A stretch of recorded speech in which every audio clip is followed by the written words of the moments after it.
Hello, ladies, and thank you for joining us for our Women's Retirement Roadmap.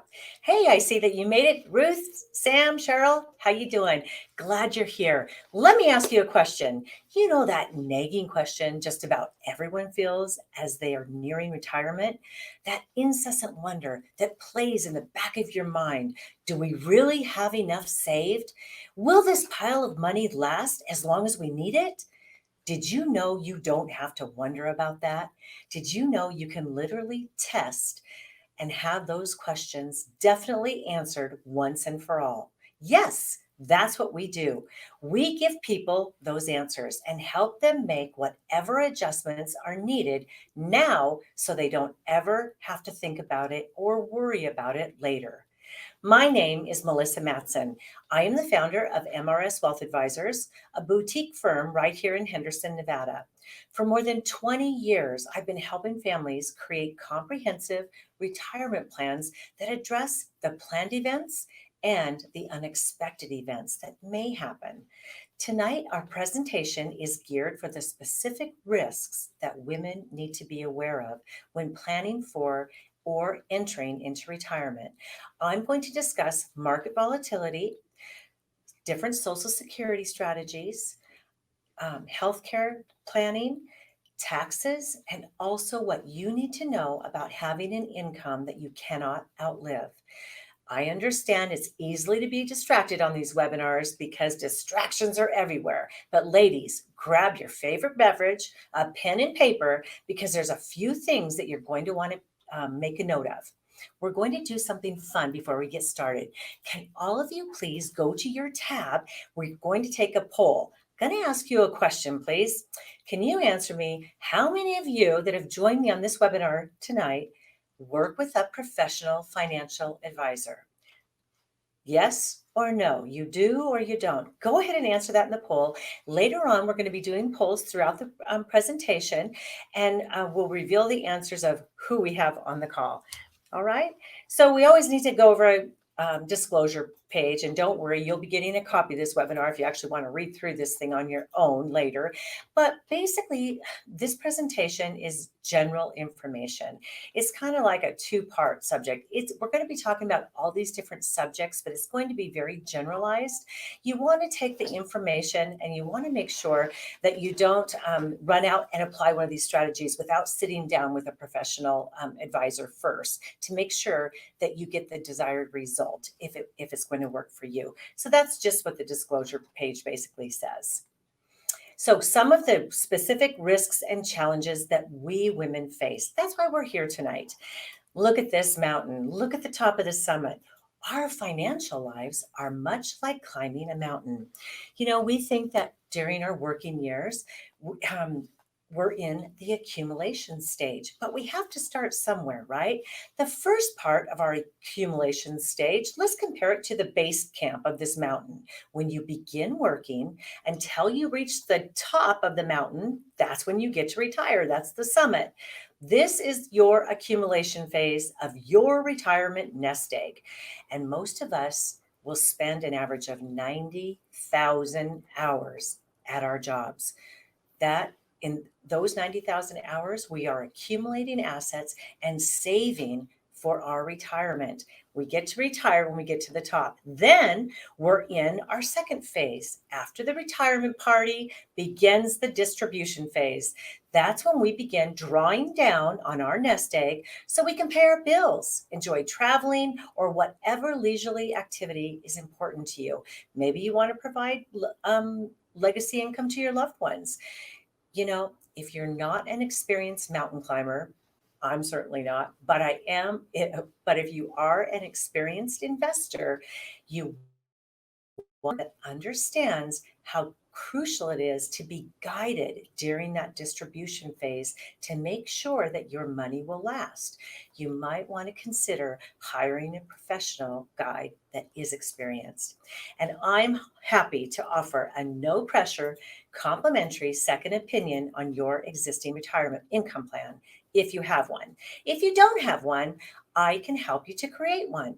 And at the end of this webinar, we're going to offer you two opportunities. The first opportunity is for you to be able to schedule a 20-minute discovery call to answer any nagging questions or concerns that you may have. Also, you're going to have an opportunity. Your second one is you're going to be able to download this digital download of 10 tips that will help empower women investors. It has some really great information in it. And just stay to the end and you'll have an opportunity to do that as well at the same time. All right, so we have 3 kicks in retirement. You may kick for joy because you finally made it. You may kick yourself for not doing a better job of saving and investing. Do you have enough? Or you may find yourself kicking it up and enjoying the great plan you did save, right?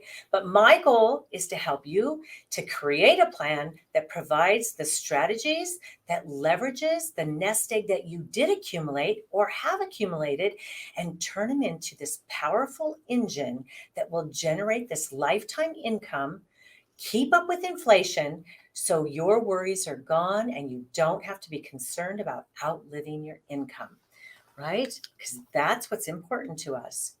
So, what are the stats? Did you know that 90% of all women will eventually be solely in charge of household finances? I was surprised when I saw that. To me, it's exciting, but I tried very hard to empower women around me in finance, faith, and health to be the best they can be. But unfortunately, it can be very scary for some women. One of the reasons I shared this information is because a recent survey found that only 20% of women feel well prepared to make wise financial decisions. Well, if 90% of the women are going to be solely in charge of finances, wouldn't you agree with me that you need to be 100% prepared to make these wise financial decisions? Because they're going to affect you. You know, when I was growing up, my grandpa always took care of the finances in the family.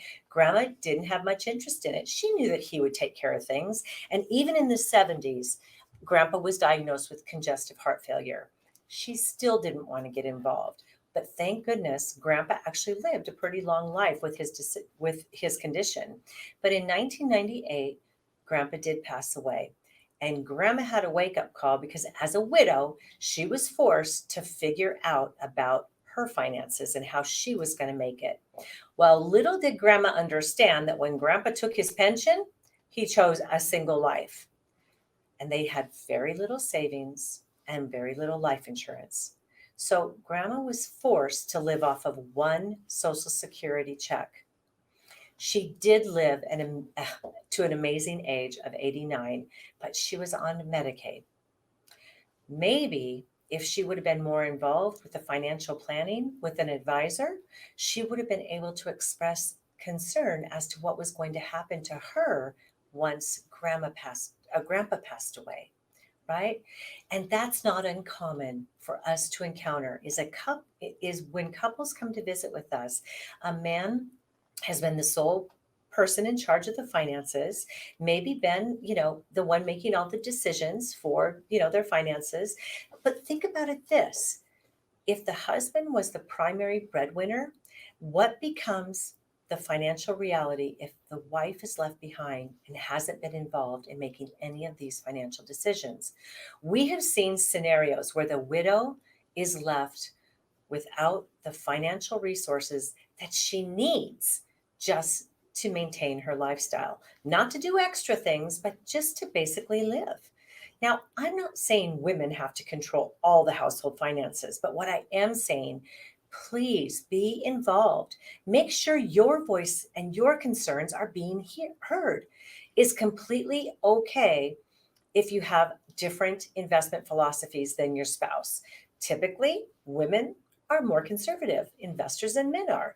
But what you need to make sure is that if you are working with an advisor, both of your voices are being heard, right? They have to hear the concerns from both of you because women typically live longer and you need to make sure that both of your lives have a plan. are being planned for. All right. So let's look at some of the unique retirement risks. According to an article titled 18 Facts About Women's Retirement You Can't Afford to Miss, basically it brings out that out of a study of 6,500 working women in the United States, found out about how they feel about nearing retirement age. This is what the stats were. 12% of the women said they're very confident in their ability to retire and have a very comfortable lifestyle. 53%, so over half of the women, plan to retire after 65 or never retire at all. Isn't that something? Kind of sad, actually. And a third of the women, the working women out there that were surveyed, use a professional financial advisor, right? So only a third. Something to really think about. So let's take a look at women's retirement savings stats. Let's address these three questions. Will more men or women over age 65 end up in poverty? Stats show 80% of women 65 and older will end up in poverty, more likely than men.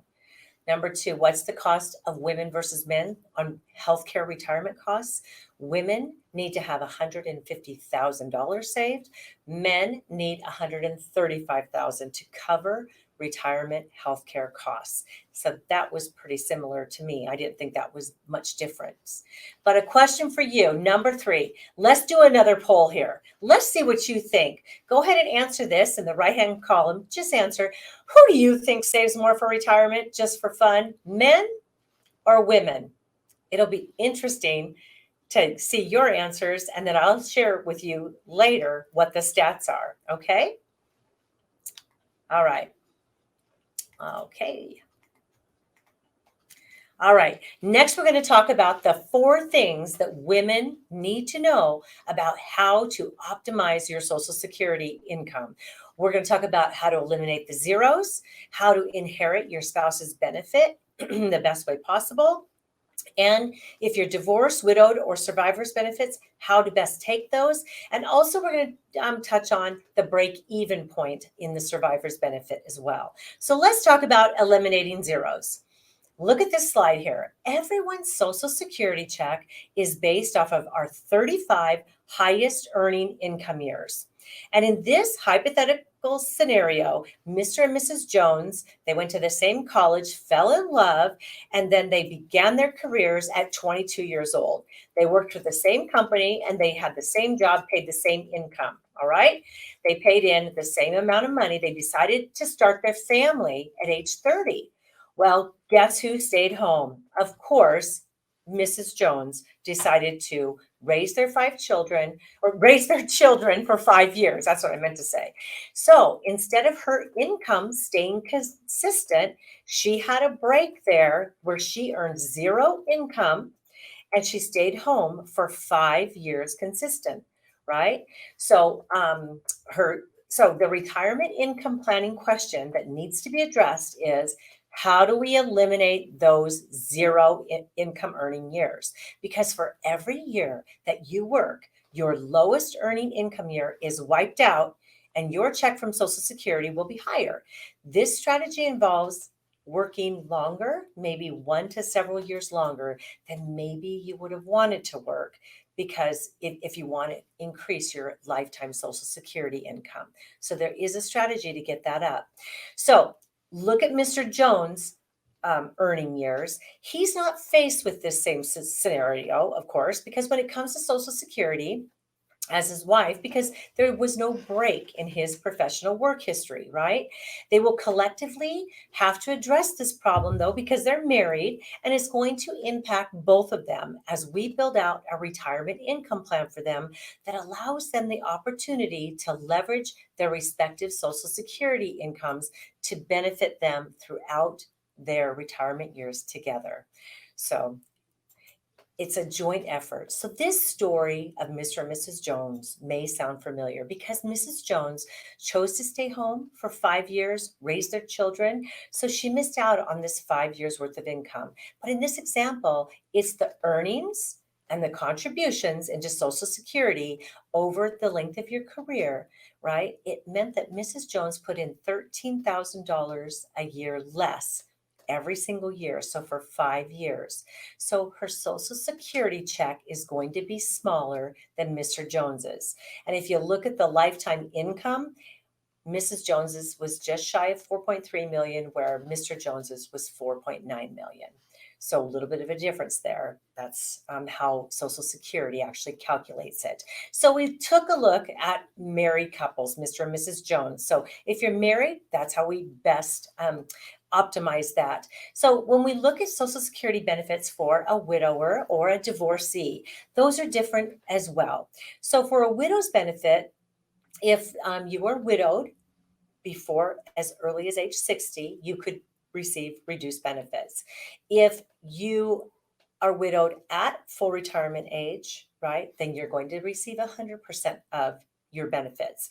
But if as a widower you remarry after 60, the survivor benefits are unaffected.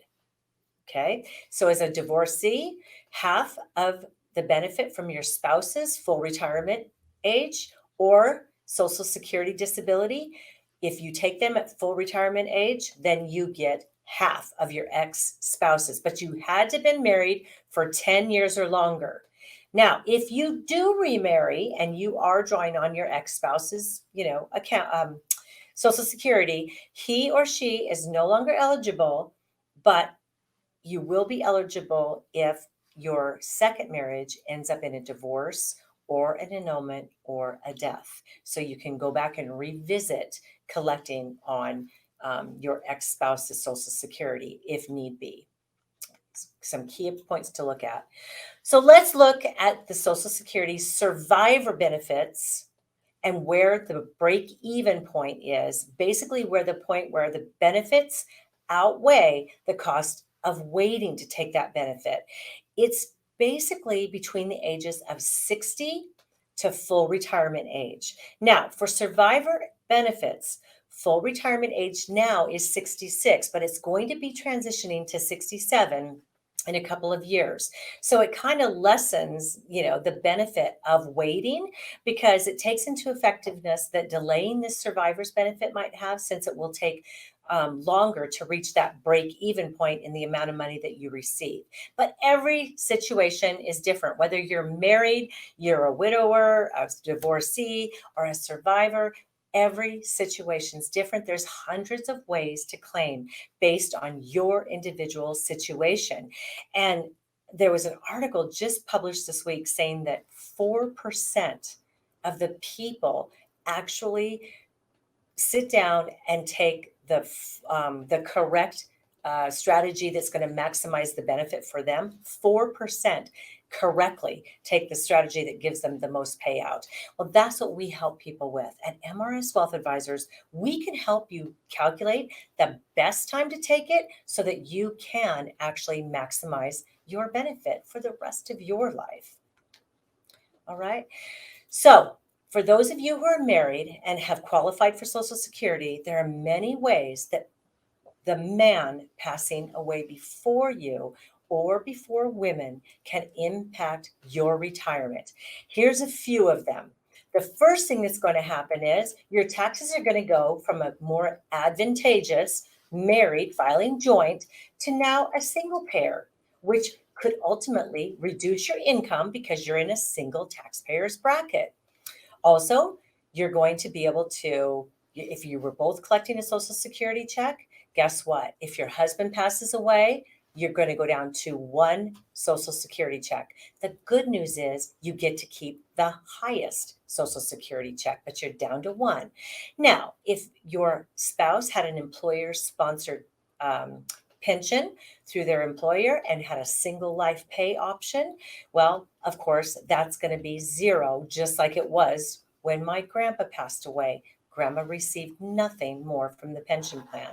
So those checks stopped coming in. Well, If you had life insurance in place, the death benefit from life insurance is always paid out tax-free. So that would be something that you would be receiving. Now, this is a kind of a tricky one.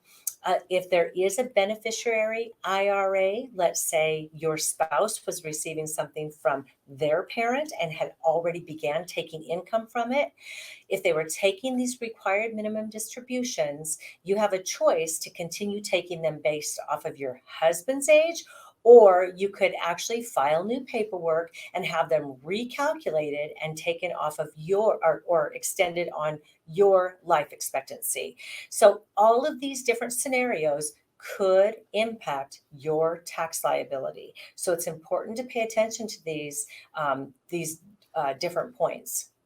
All right. So on average, men live to be 77, women age 82. If you're mighty and you make it to age 65, of course, 1 in 4 will live to age 90 and 1 in 10 to age 95. That's incredible, right? Well, if we think about it as funding that retirement, we need to be prepared to fund a longer time period.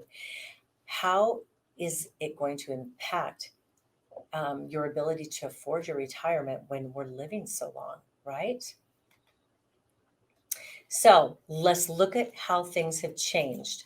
Let's look at how our parents' retirements looked versus retirement accounts, typical retirement accounts today. Our parents worked for 30 years for their former employer, one employer. Then when they retired, they got the gold watch or they got the nice clock that sits on the mantle, and their employer provided them a weekly paycheck or a monthly paycheck for the rest of their life, right? And then our parents had a second layer. They had Social Security. And that between the pension and the Social Security, 75% of their income was predictable and was reliable. And it was going to last for the rest of their life. Okay. Then, of course, they had their own savings.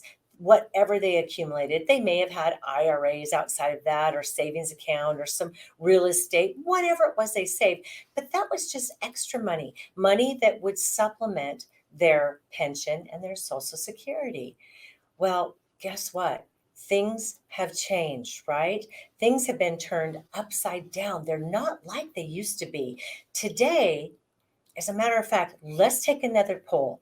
How many of you on this webinar are geared towards having a pension once you retire? Or if you're already in retirement, are you receiving an income? Typically, when people come in, just answer yes or no, please, in the poll. But typically, there's very few companies that even offer pensions any longer. And if they do, they're much smaller. It's a much smaller portion of the income that you're going to need, right? And Social Security, I don't know. Is Social Security is it weaker or is it stronger than it used to be? Well, we don't know for sure what's going to happen with Social Security.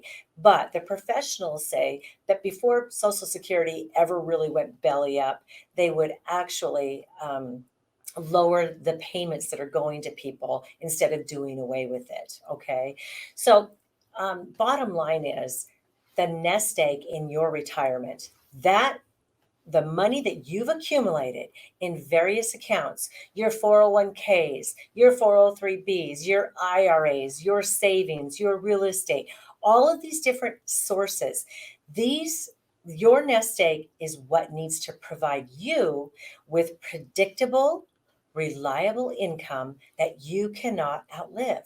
Those are the investments that I can help you make whatever adjustments that are necessary now so you don't outlive your income. All right. So those are some really important things. So please, again, you're going to have an opportunity to take advantage of a 20-minute discovery call at the end of the presentation to answer any questions that you may have. All right. All right. Taxes in retirement. A few things that you need to know. Albert Einstein one of the smartest people around, right? The hardest thing to understand in the world is the income tax, right? Well, that's what he thought. But we all pay taxes. We have the opportunity to make certain that we do not pay 1 cent more than we're legally obligated to. Because what we have found is that there are many people that think they're doing everything they can to reduce their tax liability. So there are tax efficient strategies. I'm going to share a couple with you in a minute that we can apply to your overall plan so that you can save yourself from paying too much tax now and in the future. All right. The new Secure Act that was passed in December 2019. Oh, doesn't that seem like so long ago with everything that's happened in 2020? There's a handful of changes that have happened that are very important, but three that really stand out that you need to be aware of is it was always 70 and a half forever that you had to take your required minimum distribution. That now has been changed to 72. Okay, you do not have to take your required minimum distribution on your IRA until age 72. But more importantly, a lot of people haven't noticed the stretch IRA is gone. It's not completely gone. Don't misunderstand me. It has been revised, basically. Now, if your children inherit any of your IRA money, your 401k, they used to be able to step into that and take it a payout based on their lifetime over their lifetime stretched out. Now they need to take it no longer than over a 10-year period. When they inherit an IRA, they will probably be in their highest earning income years. So having to take it over that smaller time period is going to impact the amount of taxes of your IRA that they're inheriting. Also, a few rules on if a spouse inherits your IRA, that's changed. I tell you what, taxes are always changing, but when major taxes happen, as a financial advisor, we need to make a big deal about it. And when I'm in a room full of folks, basically, and I ask, do you believe that taxes are going up? Most everyone says absolutely, especially with the debt load that our country's in. Okay, so another poll. Keep you involved here. How many of you on the webinar currently have a Roth or you're contributing to a Roth? Well, I'm going to talk to you for a second about Roth conversions and why it may make sense for you to take a look at this seriously. Now, the example on the screen is of a married couple that files their taxes jointly. The example is showing it has the tax brackets on the left side at 2017, or excuse me, 2017 is on the right side. 2020 is on, is it 2020 is on the left side, okay, where we are today. Now, these changes actually took place in 2018. Now, this is our example here.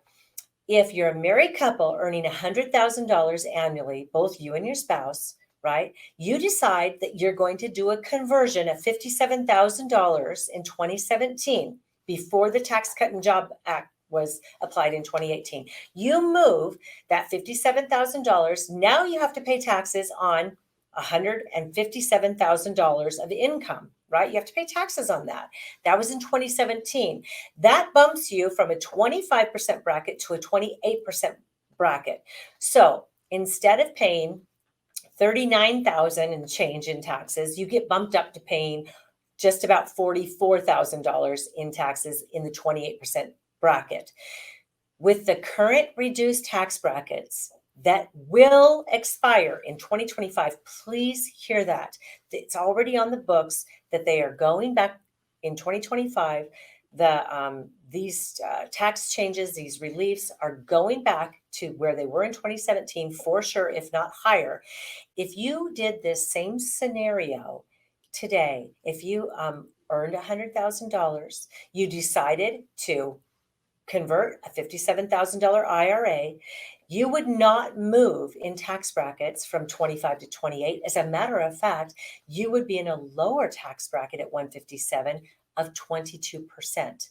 So instead of paying $44,000 in taxes, your tax bill is now going to be $34,000. That's a savings of $10,000, right? So, yes, you have to pay some tax today, but by owning a Roth, you do not have to be subject to required minimum distributions in the future, and you never have to pay taxes on any of your earnings in the future. It's tax free forever. Just remember, there's three kinds of tax: taxable money, tax deferred money, and tax free money. A Roth IRA is tax free, right? And if you didn't want to do that all in one year, if you had a pile of taxable money, perhaps we would want to spread the conversion out over several years until these brackets disappear in 2025, because by then everything's reverting back to these higher tax brackets. And that would it so if it makes more sense for you and your family, that's what we would take a look at doing. If you're a single taxpayer, then we would look at single tax brackets, but we can discuss the Roth conversion strategy at length if we end up working together and building out a retirement income plan for you beyond our visiting together tonight. All right. So, healthcare, all things being equal, at what stage of life are we going to spend the most in healthcare, right? Well, of course, it's going to be in retirement. Some of the stats that I'm going to share with you is that if you're over the age of 65, longterm.gov reported that if you have a 70% chance of needing some kind of long-term care, all right? So if you actually use long-term care, you're going to need it for between 1 and 3 years, right? That's what AARP says. And 15.2% of retirees are going to spend $250,000 or more on long-term care. Making matters worse is the fact that most of us are likely to spend another big bundle of healthcare, on healthcare and retirement. Fidelity estimates that if you're a 65-year-old couple, you should have $300,000 just laying around in the bank account to spend on out-of-pocket expenses, not including long-term care, but like over-the-counter medicines, dental care over the course of retirement. Now, of course, that depends on how long you live. But if you lived in 91 or 92, do you see how that could be very realistic over a 25-year period to spend that kind of money, right? So in 2018, the number of insurers went from offering standalone long-term care policies. There used to be over 100 who actually sold long-term care policies. Now there's less than 15. What's the problem? Well, because it's very costly and people are using the long-term care. So if insurance companies aren't making money, they really don't like providing this stuff. In 2018, a typical long-term care policy would cost almost $3,500 in annual premiums. Now, the carriers need to actually raise those to keep pace with the increased healthcare costs.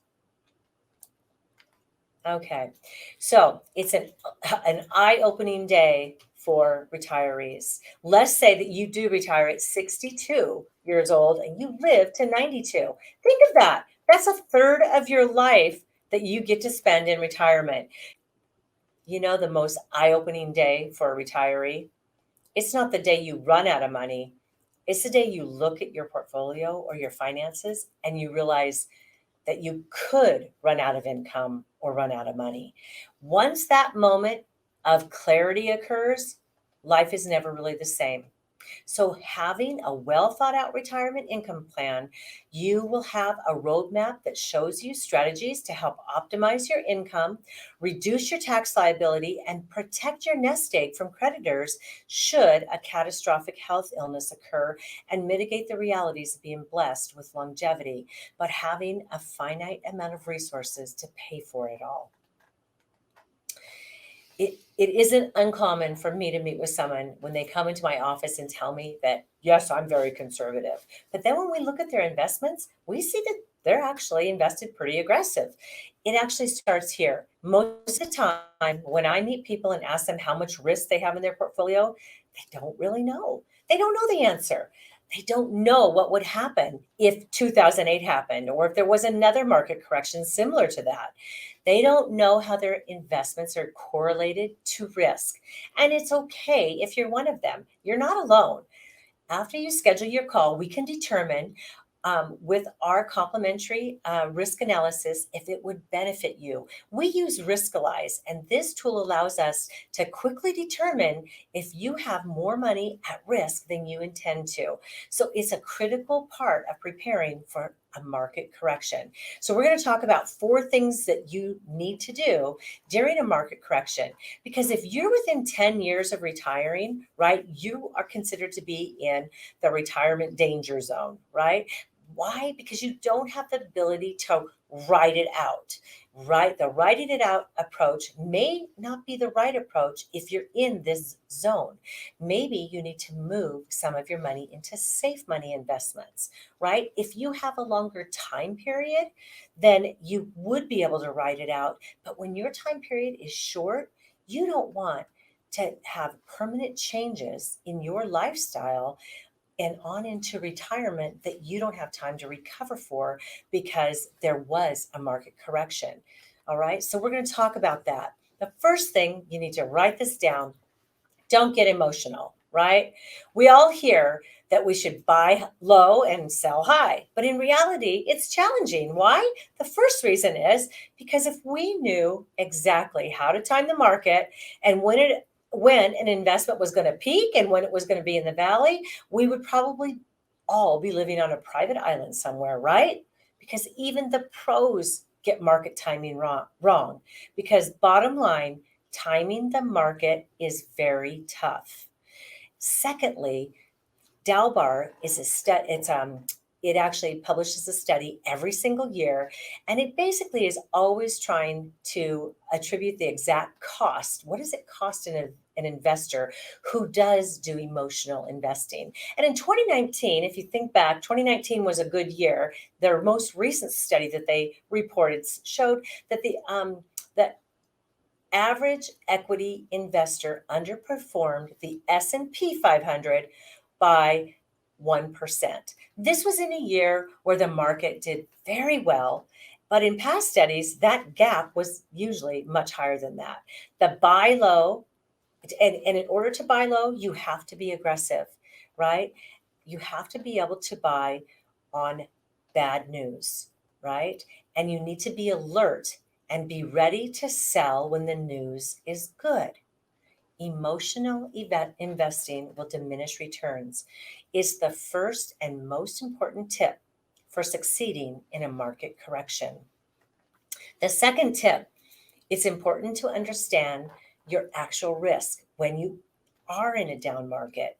When we enjoy a long, drawn out growing market like we just have had over 12 years, a diversified portfolio naturally gets out of balance because certain parts of your portfolio were invested in assets and they grew more rapidly than others. So when the market begins to shift and we are starting to go into a bear market, it's imperative that we reevaluate your positions, go back through the balancing or diversification process to protect yourselves from undue risk.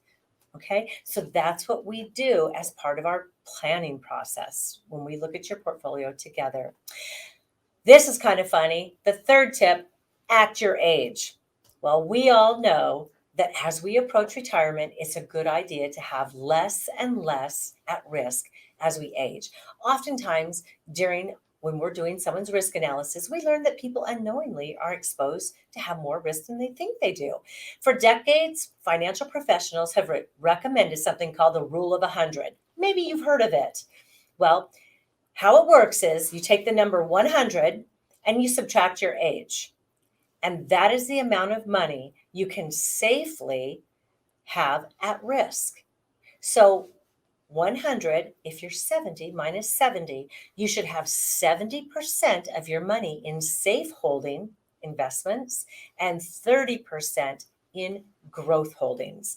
That is called the rule of 100. And that's and I'm sure all of you can do the math of your age. So you have to ask yourself, do I have enough in stable accounts? And do I have enough in growth strategies so I can keep pace with inflation? So that's what we mean by act your age. Creating a plan, right? Lastly, most importantly, you need to create a plan. So up in the poll box, how many of you, go ahead and comment, have a retirement income plan? When I talk about that, how many of you have that? Or how many of you, or do many of you have, I have a better question for you. How many of you have a junk drawer in your house, right? I know I have at least 2 junk drawers. Do you have a junk drawer? Yes or no? These drawers are amazing. When I need that tiny little screwdriver for my sunglasses, or I need that battery for my remote, or a twisty tie, I can always find whatever I need, typically in my junk drawers. I can always rely on finding what I need. Junk drawers are a great thing when you're in a pinch. But when you need to be organized, they're not good. When you have important things, for instance, tax returns, I don't keep my tax returns in my junk drawer because these are important documents that need to be protected and be kept in a specific place for when I need them, right? Sometimes I equate people's savings to a junk drawer because as we age and accumulate various financial products, maybe, for instance, when you had a child, you bought additional life insurance, or when you changed jobs, you had a 401k and you didn't transfer it to your new job. So you have a 401k from that job, one from your new job, and then you have an IRA from your spouse's job.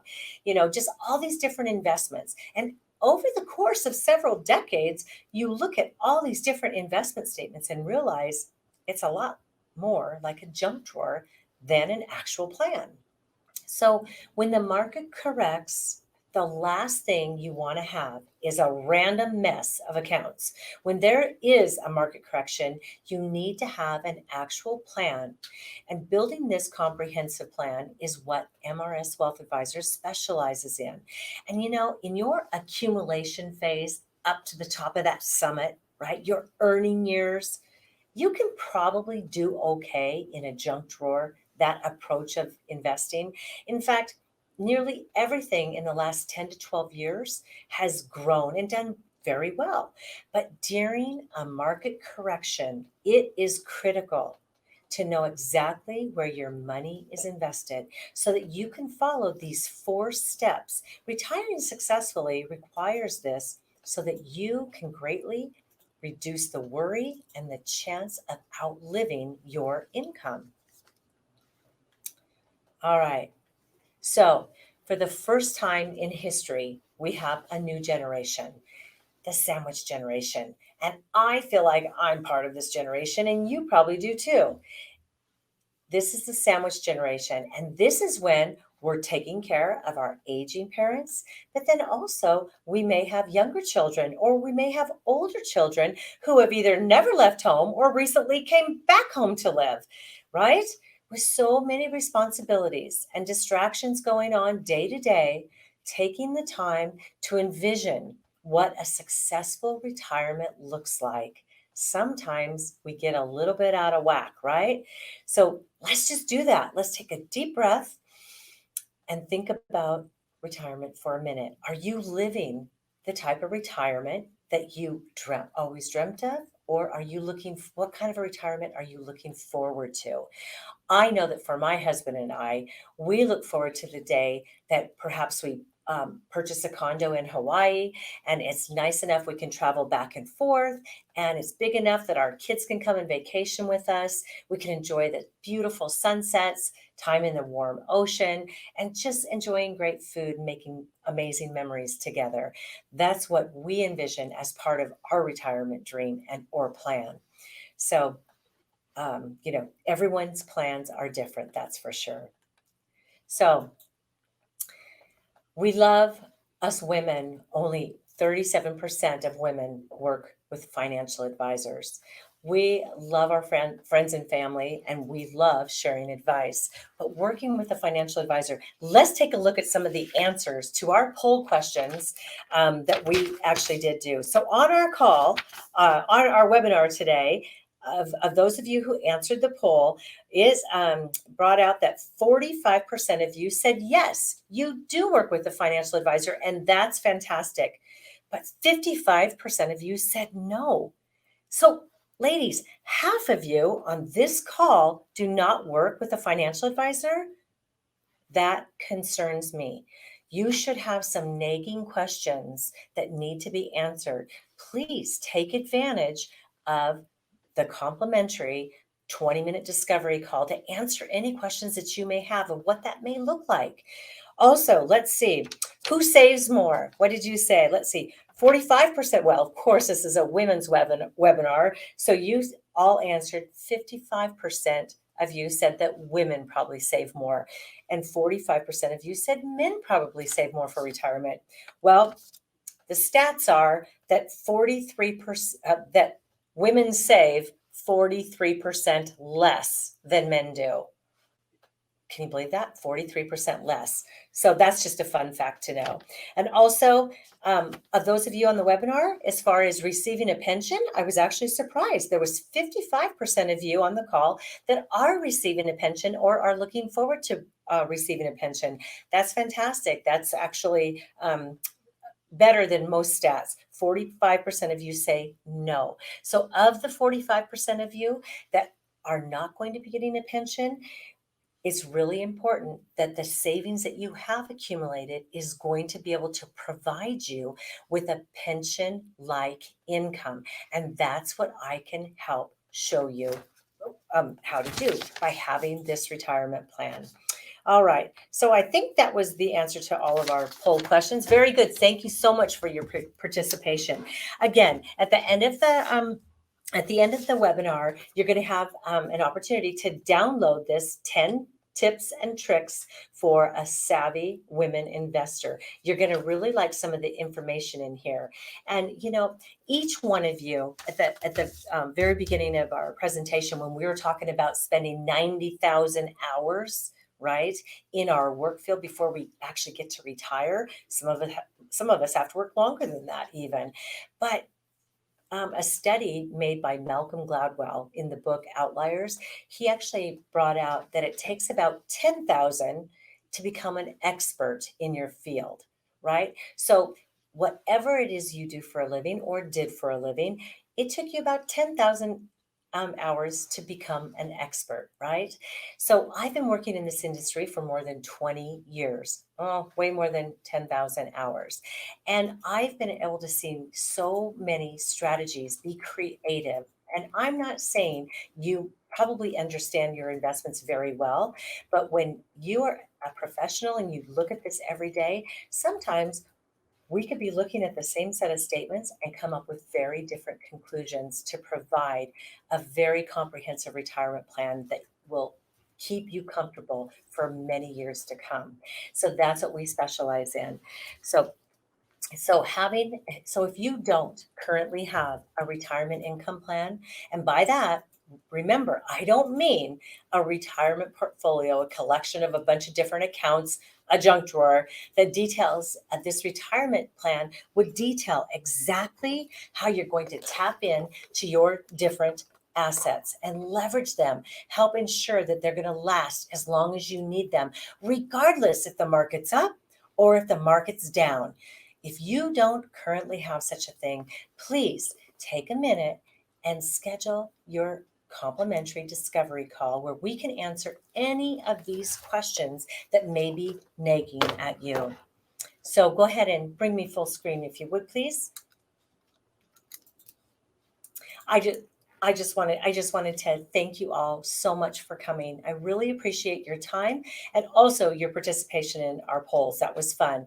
In our women's retirement roadmap, we covered a lot of information that focuses on those 4 key areas, the unique risks and challenges that women face, how to optimize your Social Security, and how to bring tax efficiency to your portfolio, and also our healthcare concerns. I look forward to addressing all of your questions when you take advantage of this discovery call, and any of the questions that we didn't get to today. Thank you so much, and I look forward to talking with you in the future.